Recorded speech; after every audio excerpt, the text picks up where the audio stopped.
Kia ora class. Today we're going to be talking about the skeletal system. Specifically, we're going to identify and name the major bones of the skeletal system and describe two joint types that are important when talking about performance. We're going to start by talking about the general function of the skeleton. Okay, it's got four main functions. One, protection. So parts of the skeleton act as protection for the more delicate parts of your body inside. So for example, the ribs act like an armor plate for your chest, for your heart and lungs that are inside. Your skull acts like a helmet for your brain.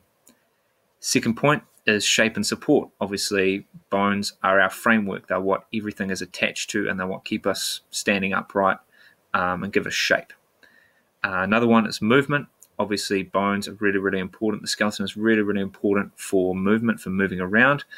And lastly is blood production. So inside bones are structures which are used for creating both red and white blood cells.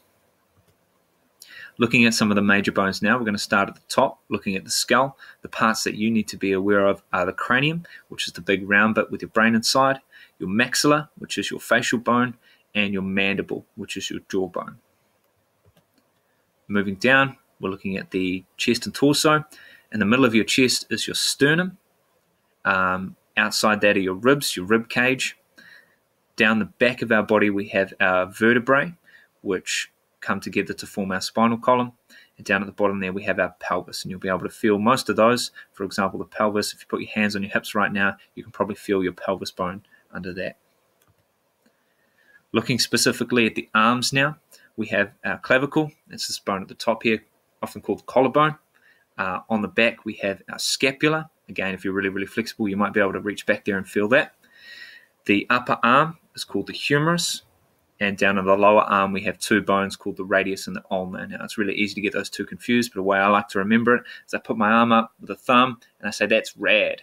Okay, the radius is at the top, reminds me. In the wrist and the hand, the wrist bones are called the carpals. The bones in the hand, so the fleshy part of your hand here, those are called the metacarpals. And the bones at the end, your fingers, they're called your phalanges.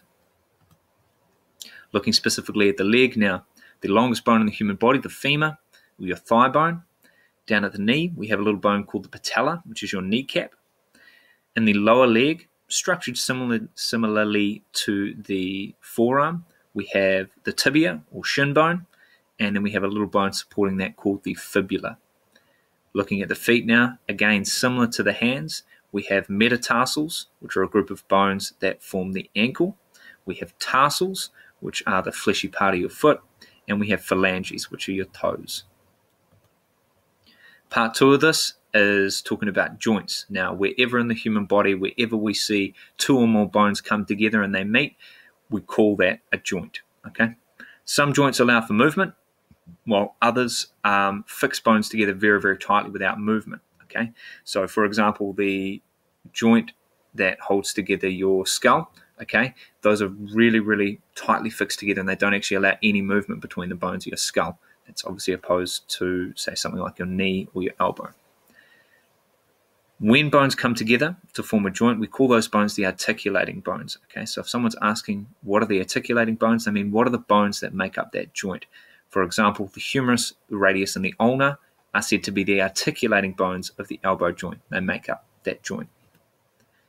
The two joint types that we're going to talk about are the ball and socket and the hinge. And these are important because they're the ones that will allow most of the movements that we're going to see in any sport or any physical performance. So the ball and socket joint, if you imagine sort of like a round end to a bone, okay, and that sort of slots into a cup shape. Okay, and they fit together nicely like that. And as you can see, the ball end can actually move around quite a lot in that cup shape. It's got a large range of motion, we call that.